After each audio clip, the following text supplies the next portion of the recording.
Kalunos-lunos ang sinapit ng isang 18 anyos na babae matapos patayin at ilibing ito ng kanyang 20 anyos na nobyo sa Barangay Pawa sa Tabaco City. Sinabi ni Julieta Locsin, chief tanod ng nasabing barangay, Hunyo 21 nang tumungo sa kanilang barangay ang ina ng biktima upang magpa-record na nawawala ang kanilang anak. Una rito, nabalitaan umano kasi nila mula sa pamilya ng nobyo ng biktima na nagpaalam ito upang pumunta sa tiyuhin sa nasabing barangay hanggang sa lumipas ang 24 oras.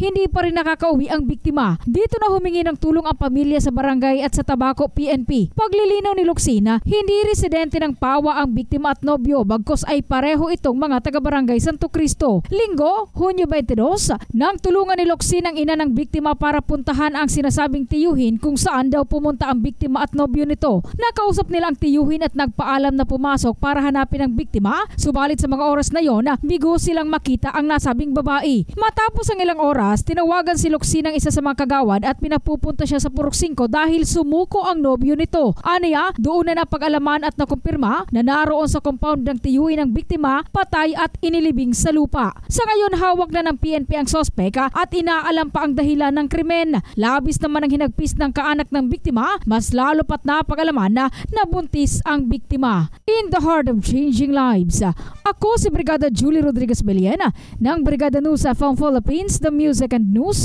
Authority.